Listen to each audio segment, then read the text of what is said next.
Bismillahirrahmanirrahim. Alhamdulillahirabbil alamin wa bihi nasta'inu ala umuri dunya waddin wa ala alihi wa sahbihi ajmain. Amma ba'du. Para sahabat Albina TV dan para penikmat ruang sosial yang dirahmati Allah, alhamdulillah kita bisa menyapa kembali di ruang sosial dan mungkin dari pemirsa yang ada di rumah melihat ada sedikit perbedaan di ruang sosial pada kali ini. Episode ke-6 kita ini alhamdulillah kita bisa menghadirkan ya sosok penting ya di Albina ini ya, dan ini ingin memberikan warna yang lebih baik lagi untuk ruang sosial. Ya, dan seperti biasa kami dari ruang sosial ya masih tetap bersama Ustadz Alam, Kang Alam, sehat Kang Alam. Ada Bang Son Haji. Bang Son sehat ya? Dan alhamdulillah kita kedatangan tamu ya, kita undang sengaja ya, yaitu Pak Ishak Sopanuddin. Sehat? Baik, insya Allah pada siang hari ini kita akan membahas suatu tema ya, suatu tema yang begitu menarik ya, karena bangsa kita melewati ini sangat lama, 350 tahun gitu. Yaitu suatu proses yang disebut dengan penjajahan. Dalam bahasa sejarahnya disebut dengan kolonialisme dan imperialisme. Ini menarik. Kenapa menarik? Karena kita ingin mengkaji, ingin mengulas dan ingin mencari banyak pelajaran-pelajaran di balik imperialisme dan kolonialisme ini. Baik, untuk yang pertama ya, kita ingin bertanya kepada ahli sejarah kita ya. Ini luar biasa, beliau berkecimpung di dunia sejarah ini sudah sangat lama sekali nih. Ya, kita akan bertanya kepada Bang Son Haji. Bang Son, baik, ini ada pertanyaan nih Bang Son, ini kaitannya dengan imperialisme dan kolonialisme Bang Son.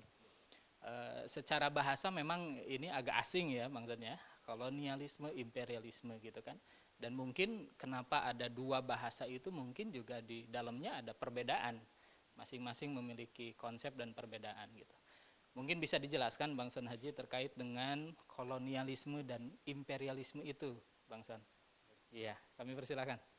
Terima kasih Kang Indra atas waktunya menjawab pertanyaan dari kolonialisme dan imperialisme. Sebelumnya saya ucapkan selamat berjumpa kembali kepada para penikmat ruang sosial. Alhamdulillah kami masih bisa melanjutkan ruang sosial ini untuk memberikan wawasan kepada para pemirsa sekalian, terutama para penikmat ruang sosial ya. Dan kali ini memang temanya adalah tentang sejarah. Tadi pertanyaannya adalah imperialisme dan kolonialisme, di mana sudah dimukodimahi tadi oleh Kang Indra bahwa bangsa kita telah mengalami masa yang sangat panjang, kelam. Dan itu membuat trauma yang panjang juga. Trauma yang panjang ini ya tentunya harus kita bisa merecovery ya, agar anak cucu kita nanti menjadi bangsa-bangsa yang mandiri dan tangguh. Kembali ke pertanyaan imperialisme dan kolonialisme. Imperialisme adalah suatu sistem pemerintahan yang dilaksanakan oleh kelompok-kelompok negara kuat terhadap negara-negara yang lemah untuk menguasai sistem pemerintahan yang ada di negara-negara lemah. Dan ini memang dilakukan ketika mereka melihat ada peluang untuk masuk ke negara-negara yang dianggap lemah tadi, sehingga penguasaan apa yang ada di negara-negara yang lemah itu akan menjadi bagian pokok daripada negara-negara yang kuat. Nah, ini adalah imperialisme ya, jadi sistemnya. Semua yang mengatur daripada pemerintahan, kemudian tata kehidupan di negara-negara yang terjajah tentu menjadi aturan milik aturan dari negara-negara yang menjajah.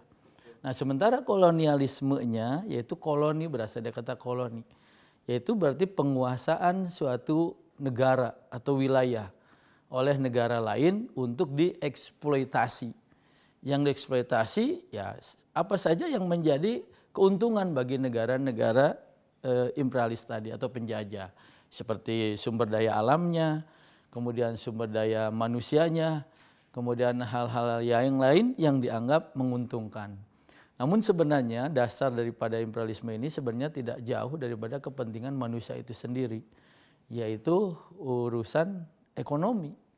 Karena memang keserakahan manusia ya, keserakahan manusia untuk menikmati kehidupan ini, untuk menikmati kehidupan dalam jangka waktu yang panjang, sehingga mereka berpikir bagaimana mengeluaskan kekuasaan itu pada negara-negara yang dianggap lemah, pada negara-negara yang dianggap tidak banyak mengetahui tentang pola-pola kehidupan, sementara mereka sudah memiliki sebuah sistem. Jadi mereka merasa sangat percaya diri, kemudian menguasai wilayah-wilayah yang dianggap lemah ataupun tidak mengetahui bagaimana cara mengelola suatu negara. Nah, ini menjadi penting bagi kita ya, sehingga pelajaran daripada teori imperialisme dan kolonialisme ini menjadi suatu acuan bagi kita, bagaimana supaya penjajahan itu tidak terulang lagi. Nah, tidak terulang lagi ini ya akhirnya kita mengambil suatu pelajaran yang mana imperialisme dan kolonialisme ini akan selalu ada. Baik. Ya, Baik. ya. Bang San, nih, kalau dari pernyataan barusan ya Bang San, ya, ada konsep yang berbeda nih gitu kan antara kolonialisme dan imperialisme. Kalau kita sambungkan dengan konsep penjajahan Belanda dulu, apakah salah satunya atau dua-duanya nih Bang Sani masuk nih? Imperialisme kolonialisme atau hanya kolonialisme atau hanya imperialisme gitu? Imperialisme dan kolonialisme itu ada seperti dua sisi mata uang. Jadi mereka ya ada kolonialisme berbarengan dengan imperialisme. Imperialisme adalah sistemnya, sistem pemerintahannya yang mereka kuasai terhadap suatu kelompok masyarakat, bahwa budaya, kemudian tata cara hidup, kemudian sistem yang ada di negara tersebut harus ikut pada negara penjajah. Sementara kolonialisme otomatis ketika suatu negara penjajah ini menguasai suatu wilayah yang tadi dianggap tidak memiliki kemampuan, kekuatan dan sebagainya, maka eksploitasi pun terjadi gitu.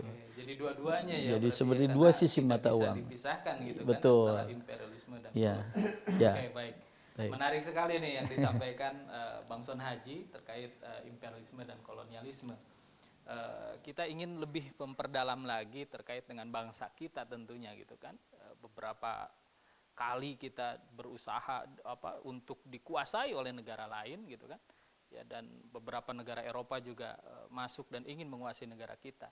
Nah, kita ingin lebih mendalam lagi terkait dengan bangsa Barat nih yang datang nih. Kita alhamdulillah ada Kang Alam di sini. Kita ingin bertanya Kang Alam nih, ya kira-kira Kang Alam nih apa sebab ya atau latar belakang lah, ya latar belakang munculnya imperialisme, kolonialisme ya. Mungkin bisa dikaitkan dengan bagaimana konsep penjajahan Belanda ya dan negara-negara lain yang ingin menguasai kita. Baik, silakan Kang Alam, mungkin bisa dikaji lagi. Baik, terima kasih Kang Indra.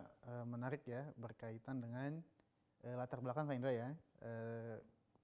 Kolonialisme dan imperialisme yang terjadi di wilayah Nusantara saat itu. Bangsa Barat ya. Bangsa Barat, iya, baik. Betul.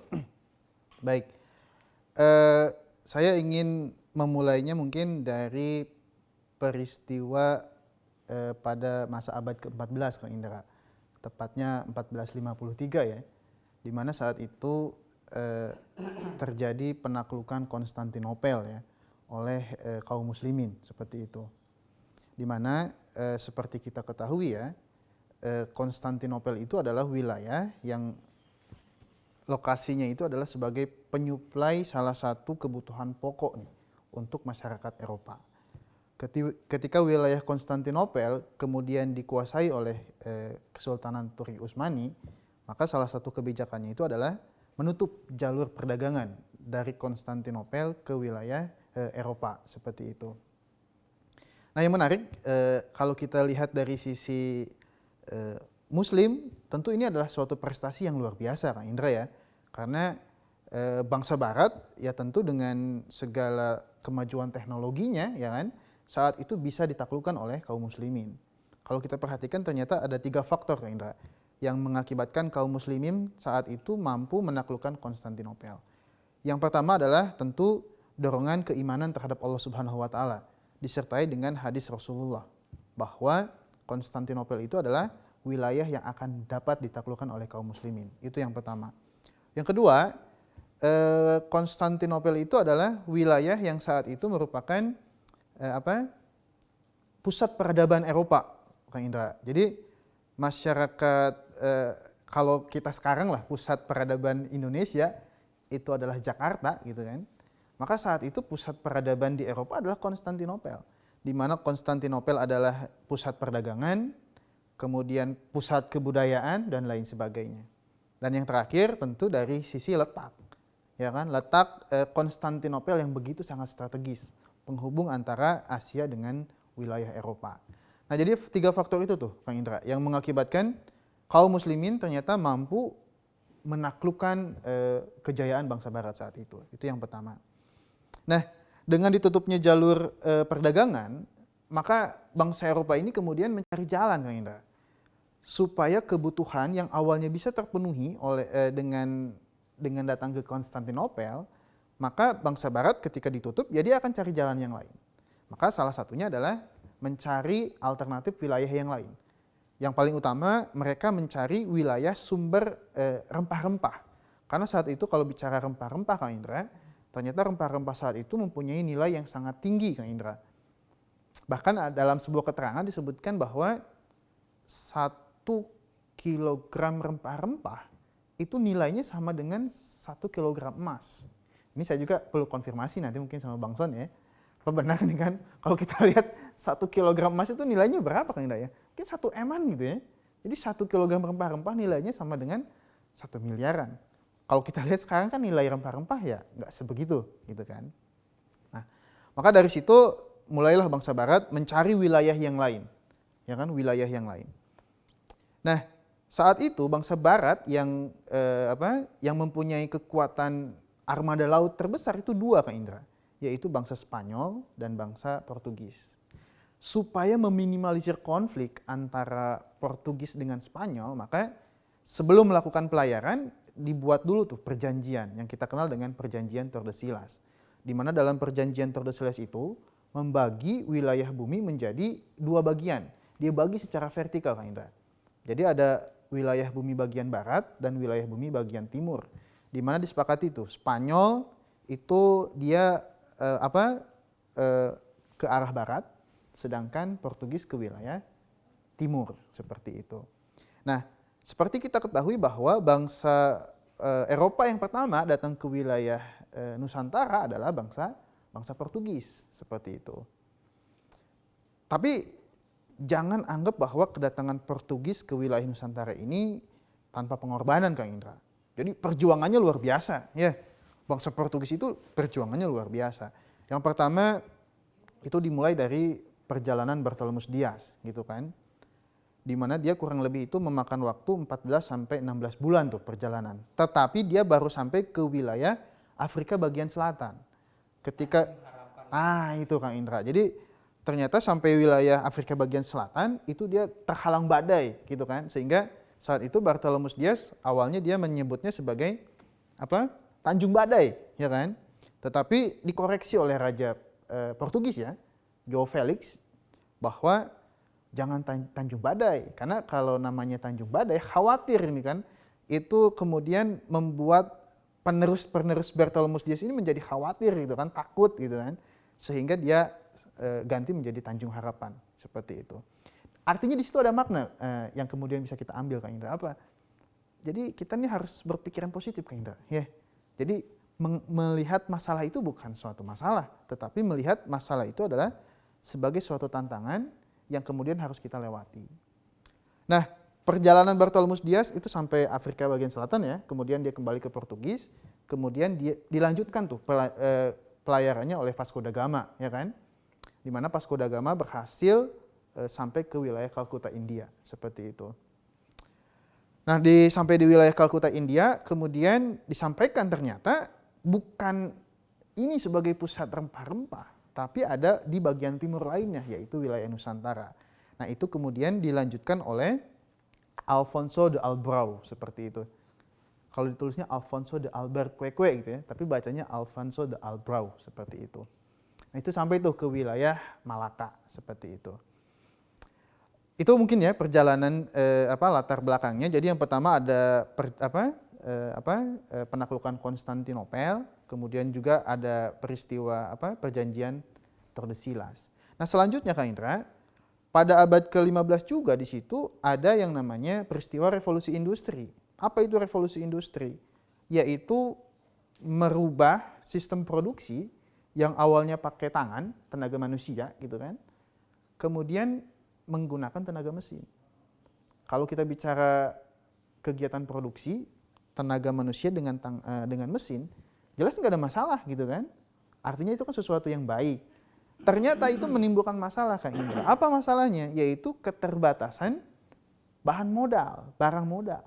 Karena Kang Indra kalau kita lihat ini segala sesuatu barang yang kita konsumsi gitu kan.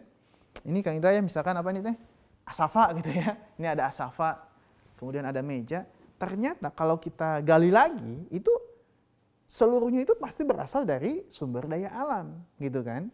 Nah, saat itu bangsa Eropa menyadari bahwa wilayah Eropa itu ya sumber daya alamnya mempunyai keterbatasan, ya kan? Sehingga dengan revolusi industri itu membutuhkan barang modal yang besar, maka mereka mencari tuh tempat lain penghasil sumber daya alam seperti itu. Masih ada waktu Kang Indra? Saya lanjutkan. Ini kaitannya dengan gini Kang Alam nih, kaitannya dengan Belanda ya. Berarti Belanda. kalau melihat dari konsep tadi Kang Alam, telat berarti ya mereka masuk ke wilayah kitanya termasuk yang paling akhir gitu ya, atau gimana Kang Alam nih kaitannya dengan Belanda nih? Menarik ya. Jadi memang kalau bicara tentang Belanda ya setelah Portugis dan Spanyol, ya kan. Jadi memang Belanda ini masuk ke wilayah Nusantara itu ketika Portugis itu sudah menguasai rempah-rempah di wilayah Nusantara, ya kan. Nah, desas-desus di Portugis itu ternyata sampai itu kepada bangsa Belanda. Maka dikirimlah seorang Belanda tuh yang kita kenal dengan Cornelis de Houtman ya. Jadi Cornelis de Houtman itu kemudian dia mencari informasi tuh ke Portugis Kang Indra. Dari situ kemudian ada juga tokoh dari Belanda yang dia bekerja di kapal Portugis, yaitu dia bernama Jan Huygen van Linschoten. Jadi Jan Huygen van Linschoten itu dia kewarganegaraan Belanda, dia itu kemudian bekerja di kapal Portugis yang sampai ke wilayah Kalkuta tadi, seperti itu. Nah, suatu waktu ini Cornelis de Houtman itu kurang lebih 2 tahun itu dia di Portugis, maka suatu waktu ketika kembali ke wilayah Belanda, ternyata apa yang disampaikan oleh Cornelis de Houtman dan Jan Huygen van Linschoten itu ternyata sama Kang Indra. Maka dari situ tuh mulailah Cornelis de Houtman dan tim itu kemudian membuat rencana ekspedisi itu. Iya, maka muncullah Jacob van Eyck gitu ya dan kawan-kawannya yang lain itu kan untuk datang ke Indonesia. Baik, ini menarik nih ya kajian dari ternyata Kang Alam luar biasa ya nih dari sejarahnya Bang Son ya. Ini ahli ekonomi tapi paham banget ya ini kaitannya dengan karena mungkin kolonialisme ada kaitannya dengan ekonomi juga mungkin Kang Alam ya. Jadi ada konsep 3G tadi gitu ya. Betul. Gold goes by gold ya, dari gold itulah mungkin bagian dari ekonomi yang Kang Alam nih punya sebuah keinginan nih motivasi untuk lebih mempelajari tentang sejarah. Baik. Kita ke Bang Son nih. Bang Son kaitannya tadi Kang Alam sudah menceritakan tentang latar belakang. Kalau melihat dari sisi dampak dan akibat nih Bang Son, dari kita melihat langsung ke Indonesia saja yang kita alami gitu kan.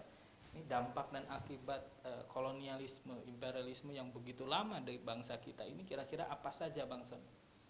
Silakan Bang Son Haji. Ya, untuk dampak dan akibat ya, tentu dalam suatu peristiwa ada ekses dampaknya. Nah, kita dapat membagi itu dalam beberapa kajiannya, diantaranya dari dampak dari sisi sosial, kemudian ekonomi, hukum, politik, dan agama. Nah, ini yang akan kita coba uraikan dampak-dampak tersebut.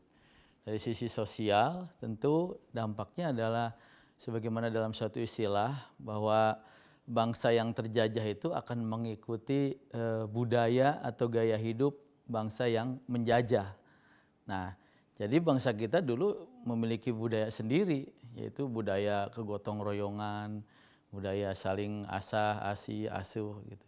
Nah, dengan adanya kolonialisme ini mau tidak mau diserap budaya dari bangsa Eropa itu, diantaranya adalah individualisme ya, hidup individualisme, kemudian juga cara berpakaian yang tadinya bangsa kita ini ya cukup sopan dan santun, tapi karena bangsa-bangsa Barat ini dengan kondisi iklimnya yang di sana datang ke Indonesia ternyata panas barangkali, akhirnya sering-sering buka baju diikuti oleh bangsa kita.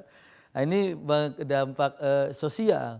Kemudian juga ada dampak sosial itu terjadinya semacam kastanisasi karena memang Belanda saat itu ingin sengaja memisahkan bangsa kita ini, memecah belah, divide et impera ini, dipisahkanlah golongan-golongan priai ya dengan golongan-golongan masyarakat rakyat biasa, sehingga di situ ada kelas-kelas. Dan memang waktu itu juga Belanda menciptakan suatu sistem kelas sosial. Pertama kelas 1 adalah orang-orang Eropa, ya ras Kaukasoid lah gitu ya. Kemudian yang kedua adalah bangsa-bangsa dari Chinese dan bangsa Arab. Nah, kita kaum pribumi itu adalah kelas 3, di mana kelas 3 ini seringkali dan banyak sekali mendapatkan diskriminasi dalam kehidupan sosial. Ya contohnya waktu itu ada tram, kita nggak boleh naik tram.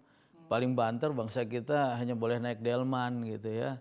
Nah, itu salah satu bentuk daripada dampak sosialnya ya. Kemudian dari sisi pemerintahan, masyarakat kita dulu itu mengenal kesultanan, kerajaan. Dengan masuknya bangsa Belanda ini merubah sistem pemerintahan itu seperti yang sekarang ini, ada presidensial gitu, kemudian ada parlemen, kemudian ada kegubernuran, kewedanaan dan seterusnya. Nah, ini adalah dampak dari sisi politik ya. Kemudian juga dari sistem hukum. Nah, hukum yang ada di negara kita ini adalah hukum warisan daripada kolonial Belanda. Sampai sekarang. Makanya banyak istilah-istilah hukum itu ya masih menggunakan istilah Belanda ya. Karena memang KUHP itu berarti masih produk kolonial ya, produk kolonial. 90% produk kolonial, walaupun ada penyesuaian dan revisi tapi tetap acuannya masih kolonial gitu ya. Kemudian juga dampak yang lain yaitu mungkin dari sisi agama, karena memang tadi ada 3G ya, yaitu gospel, misi bangsa-bangsa Eropa itu untuk membalas dendam dan kekalahan mereka di perang salib itu terbawa ke wilayah kita, di mana sangat masif sekali mereka ini ingin menyebarkan agama Kristen. Dan di dalam agama Kristen ini pada akhirnya banyak bangsa kita yang masuk agama Kristen, yang tadinya ada agama Hindu, agama Buddha, dan sebenarnya agama Islam sudah mulai menyebar. Dengan adanya agama Kristen banyak, jadi bangsa Indonesia juga menganut agama Kristen gitu ya. Nah, dampak yang lain juga yang boleh kita katakan ini hal yang buruk ya di kalangan masyarakat kita, sampai negara kita ini membentuk KPK ya, Komisi Pemberantasan Korupsi. Nah, ini yang secara tidak disadari warisan ini, kalau boleh kita nyalahkan, ini warisan Belanda juga. Terwariskan, bukan warisan Belanda, terwariskan. Jadi tidak secara nyata nih saya wariskan, tidak, tapi terwariskan, di mana waktu itu ada kebangkrutan POC. Betul. Salah satu faktor utama kebangkrutan POC ini yang paling parah, yang paling disoroti adalah korupsi. Satu perusahaan yang hampir 200 tahun bertahan hancur begitu saja ya gara-gara korupsi. Nah, kiranya ini nih dampak yang paling buruk yang mengakar di kalangan bangsa Indonesia, yang tanpa sengaja dulu itu terwariskan. Memang Belanda tidak mewariskan, tapi terbaca oleh bangsa kita, oh ternyata kalau pengen kaya itu, ingin kaya itu harus begini. Harus ya melakukan korupsi, kolusi dan seterusnya. Nah, ini yang tanpa disadari, mudah-mudahan ke depan ini dampak-dampak yang buruk ini oleh generasi kita ke depan bisa diminimalisir, bahkan dikurangi, karena mau tidak mau kita mencintai negara kita, mencintai bangsa kita, dan kita harus keluar dari belenggu ini gitu. Baik, Saya kira gitu. Terima kasih nih Bang Sonaji ya. Menarik tadi ya, pembelajaran yang ternyata ada, ya mungkin dulu seperti ini Bang Sonaji ya, para pengangguran itu mungkin yang ditarik dari Belanda untuk bekerja di POC itu gitu kan, sehingga mereka mungkin melihatnya ya dari sesuatu yang susah mungkin melihat sesuatu yang betul-betul luar biasa nih potensi POC ini nih, akhirnya ya seperti itu mungkin maksudnya. Sebenarnya begini dulu itu, jadi POC itu katakanlah dia tidak kurang proporsional barangkali ya, pelit gitu. Jadi banyak sarjana-sarjana Belanda yang sudah lulus di perguruan tinggi, ya memilih kelas-kelas manajer begitu, ditarik mendaftar ke POC. Nah, ketika mendaftar di POC, ada dong secara pribadi dia merasa, wah ini perusahaan besar. Mereka bermimpi tentang penghasilan yang tinggi, kemudian juga kesejahteraan yang tinggi. Nyatanya ketika mereka ditempatkan di wilayah Nusantara, disimpanlah di perkebunan-perkebunan dengan gaji yang tidak memadai, tidak sesuai dengan ekspektasi mereka. Sementara mereka memiliki kekuasaan-kekuasaan menguasai manajerial perkebunan. Nah, dari situ sebenarnya. Jadi karena memang POC ini kurang pandai barangkali memanage kesejahteraan pekerja-pekerjanya. Di satu sisi ada peluang. Di satu sisi ada peluang, sehingga peluang inilah yang dimanfaatkan. Dan kebetulan yang ikut bekerja dalam lingkungan itu adalah bangsa kita. Akhirnya ini yang saya bilang tadi, ini terwariskan, bukan diwariskan tapi terwariskan gitu ya. Baik, menarik nih ya. Ada banyak sekali ternyata ya dampak ya, mungkin positif negatif ya, tentu kalau bicara dampak ya. Ya. Ya pembangunan di kita ya, warisan Belanda itu mungkin dampak positif juga. Pasti banyak belum positifnya. tentu kan kita bisa membangun jembatan yang begitu hebat, begitu kokoh gitu kan. Ya kalau enggak dengan kolonialisme itu tadi gitu kan. Betul. Baik, ini menarik ya, makin menarik pembahasan kita, dan kita akan berlanjut nih. Alhamdulillah sudah datang bersama kita ya. Ini sengaja kita undang ya Pak Ishak Sopanuddin nih, beliau luar biasa sekali bisa hadir bersama dengan kita di sini.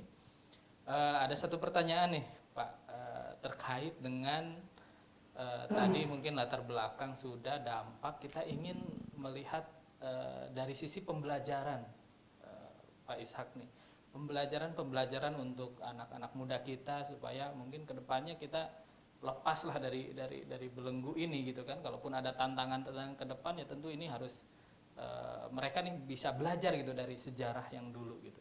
Nah, kira-kira pelajaran apa saja nih yang bisa kita ambil sehingga bisa diambil juga oleh pemirsa di rumah terkait dengan kolonialisme dan imperialisme itu sendiri. Silakan Pak Ishak. Terima kasih Kang Ida atas waktunya. Bismillahirrahmanirrahim. Alhamdulillah wassalatu wassalamu ala Rasulillah wa ala alihi washabihi ajmain. Tadi sudah dijelaskan oleh pemateri yang pertama, kedua Bang Son, Kang Alam. Dari sisi latar belakang ya, dan latar belakang terjadinya imperialisme dan kolonialisme, kemudian dampak yang diakibatkan oleh imperialisme dan kolonialisme itu sendiri. Ternyata ini sangat buruk sekali ya untuk kehidupan berbangsa dan bernegara. Sehingga kita terjajah secara polek sosbud gitu ya bahasanya, ideologi politik sosial dan budaya, ya kan? Karena agama itu kan setelah Islam datang ke Indonesia, ketika datang Belanda kan itu jadi ancur-ancuran gitu ya. Kemudian dari segi politik, sosialnya tadi, budaya, ekonomi dan segala macam. Jadi memang ini tantangan berat untuk generasi ke depan, di mana kita tidak boleh terulang lagi seperti ini. Artinya tidak boleh ada lagi penjajahan di muka bumi, tidak boleh ada kolonialisme, imperialisme. Tapi kalau kita melihat real di lapangan, sebetulnya kolonialisme itu masih ada, imperialisme masih ada, cuma gayanya gaya baru gitu. Artinya neo-kolonialisme. Buktinya apa? Kalau saya melihatkan bisa seperti ini. Sekarang mau tidak mau kita itu, negara-negara yang berkembang itu masih ada ketergantungan ke negara-negara kuat. Ya. Coba dengan perdagangan bebas itu sendiri, maka sebetulnya itu kan yang mendominasi itu adalah negara kuat, bukan negara lemah. Ya. Coba bayangkan kita di Indonesia, lebih banyak mana impor dengan ekspor? Kan lebih banyak impor daripada ekspor. Kita kalau melihat sekarang apa yang kita pakai, terutama gadget-gadget ini sebagian besar produk mana? Cina kan? Nah, iPhone Amerika, Indonesia mana? Kalaupun ada tidak bisa bersaing gitu dengan mereka gitu. Itu dari segi ekonomi. Kemudian dari segi budaya anak-anak muda kita coba lebih senang, lebih happy dan lebih percaya diri, lebih bangga dengan budaya barat. Ada anak muda gitu kan, pakai Walkman, nyetel lagu barat segala macam. Bahasa Inggris ya kagak ngerti. Ditanya, "What's your name?" Blok gitu. Lagunya lagu barat. Lah, gimana ini ceritanya kan? Jadi ini dampak budaya sih. Belum lagi sekarang timbul lagi budaya dari Korea kan, K-pop dengan K-pop, apa? betul. Satu lagi apa? Ada K-pop, ada drama itu drakor. Iya. Yang produk lokalnya itu gimana? Nggak ada kan? Padahal orang-orang kita itu kreatif bisa seperti itu, tapi dengan gencarnya gitu teknologi informasi dan segala mereka. Belum kita kalau melihat style gaya hidupnya. Anak-anak muda lebih bangga gitu makan di restoran rich di Pizza Hut gitu, segala macamnya. Padahal ini rasanya belum tentu seenak bala-bala. Mungkin lebih enak daripada gehu gitu daripada itu. Nah ini dampak. Sebenarnya saya bicara kalau misalnya bicara tentang yang tadi kolonialisme seperti tidak akan hilang. Masih ada sampai sekarang dan sampai kapanpun pasti ada. Karena tadi pada hakikatnya itu akan negara yang kuat akan mendominasi negara yang lemah. Baik dari sisi politik, sosial dan ekonominya gitu kan. Ya Secara Indonesia samar mungkin saja, secara samar. Iya, secara samar. Ya jangan ini misalnya kita aja gitu kan sekarang banyak ketergantungan untuk membangun infrastruktur segala macam itu minta ke IMF, gitu kan? IMF berapa triliun hutang ke IMF? Hah? Banyak triliun. Banyak triliun ya. Padahal kalau IMF itu kalau kita terjemahkan IMF kalau bahasa Arabnya I minta fulus. Terus ada minta pulusnya, makanya ketergantungan IMF itu harus dihilangkan gitu. Jangan minta pulus terus. Gitu. Iya, bahaya ini nih. Ya. Makanya tantangan ke depan bangsa kita itu anak-anak muda gitu ya, lebih berat lagi. Saya melihat bahwa ada beberapa ada paling tidak itu ada 3 pilar yang harus dibangun. 1, agama. Yang kedua SDM, yang ketiga memaksimalkan sumber daya alam. Agama kita itu harus punya basic yang kuat gitu kan, karena dengan itulah nanti barokah Allah akan turun ke muka bumi. Seperti di surat di Al-Quran disebutkan, walau anal ahlal qura amanu wattaqau lapatahna alaihim barokatim minas sama gitu kan. Jadi barokah Allah itu akan turun kepada negara yang memang di situ penduduknya itu beriman dan bertakwa. Ini basic ini. Kemajuan ekonomi, teknologi segala macam. Kalau agamanya basicnya lemah, nonsen, hancur itu. Iya.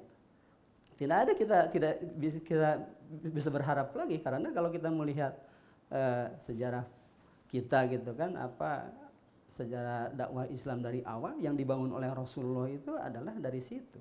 Rasulullah misinya 23 tahun. 13 tahun itu membangun akidah di Mekah itu. Baru 10 tahunnya di Madinah membangun yang lain-lain. Nah ini kita harus kembali ke basic, menyadarkan umat ini, menyadarkan bangsa ini untuk kembali memperkuat akidah keislaman kita untuk umat Islam gitu. Karena bagaimanapun kita tidak bisa menutup mata bahwa penduduk di sini adalah mayoritas Muslim.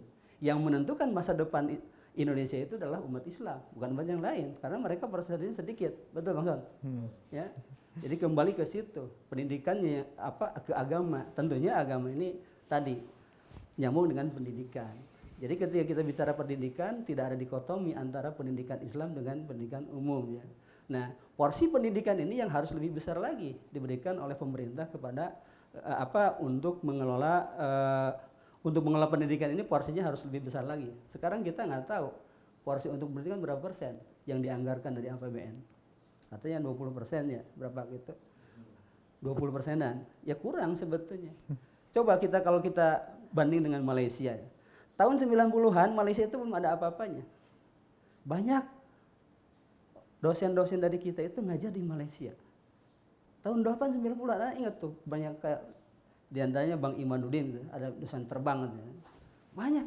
Tapi sekarang di Bali orang Malaysia yang ngajar di sini. Kita kalau mau kuliah itu ke sana gitu kan. Ya, dulu orang pun mereka yang Malaysia yang gitu. sekolah ke sini. Iya, ya. ke sini. Betul. Ana waktu tahun 92 ke Malaysia, kata orang Malaysia. Jadi Pak Harto itu adalah gurunya Mahathir. Mahathir mengakui Pak Harto sebagai gurunya, tapi ada kelemahan, ada beda strategi. Pak Harto lebih banyak membangun ke fisik. Kalau Pak Mahathir lebih banyak membangun ke SDM. Makanya di tahun 80 90-an itu mahasiswa Malaysia itu disebar ke seluruh dunia. Untuk nanti mereka kembali membangun Malaysia, dan kita bisa lihat sekarang seperti apa Malaysia. Makanya Pak Amin kan bilang bahwa kalau Indonesia mau seperti Malaysia butuh waktu 50 tahun. Setengah abad lagi kita ulah wassalam. Punya utang lagi. Belum utang segala macam. Ya. Itu diantaranya beda strategi ya. Mahathir lebih kepada membangun SDM, kita Pak Harto ke fisik gitu. Makanya ini pelajaran bagi yang lain juga. Kalau misalnya mau membangun ke depan gitu kan, maju ke depan, jangan memperinikan fisik, jangan. SDM yang harus yang harus diperbaiki gitu kan, yang harus ditingkatkan. Nah, itu. Yang ketiga, memaksimalkan sumber daya alam.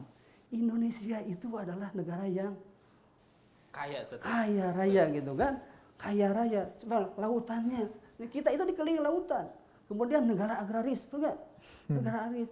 Artinya kalau bicara masalah pangan itu sebetulnya kita tidak usah impor lagi. Mestinya kita itu ekspor gitu kan. Coba wilayah kita dengan Thailand besaran mana? Gedean Indonesia. Tapi kenapa produk yang lebih banyak masuk ke sini daripada kita yang keluar? Ini mungkin daripada salah strategi ya.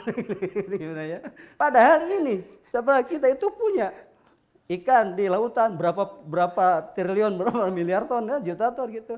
Sekarang sayuran, buah-buahan ada, cuma kenapa gitu? Kok kita itu latah gitu? Kita itu negara agraris. Kenapa latah ke negara industri?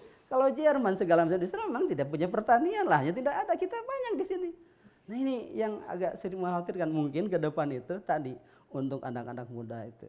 Jadi untuk bisa tadi kita terbebas dari imperialisme, bukan terbebas arti bisa bersaing ya, karena tadi paling tidak dengan modal agama, dengan modal SDM pendidikannya yang disupport besar gitu kan, anggaran dari APBN diperbesar. Misalnya kalau sekarang 20%, 30% lah, 40% gitu kan, dengan riset segala macamnya. Kemudian tadi memaksimalkan potensi yang ada dalam sumber daya alam kita itu. Baik, Gitu. menarik ini ya. Ada 3 konsep besar nih yang jadi pelajaran kita.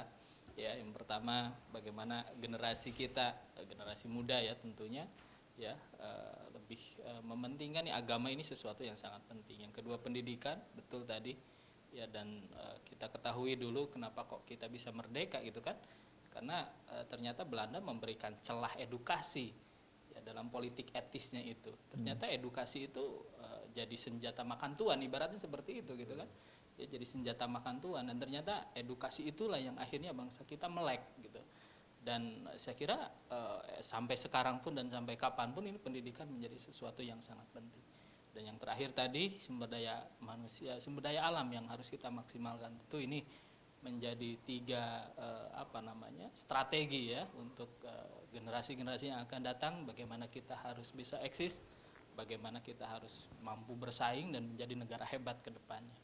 Baik, terima kasih nih para ahli-ahli kita nih yang hadir di sini ya, sudah memberikan pencerahan dan meluangkan waktunya bersama dengan kita di sini. Dan demikian episode yang ke-6 pada kesempatan kali ini ya. Terima kasih atas perhatiannya ya, kami segenap kru yang bertugas di sini dan juga tim dari Ruang Sosial ya, pamit dari hadapan para pemirsa Albina TV semuanya.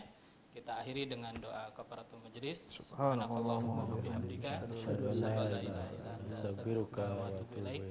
Alhamdulillahirabbil alamin. Assalamualaikum warahmatullahi wabarakatuh. Waalaikumsalam Salam. warahmatullahi wabarakatuh.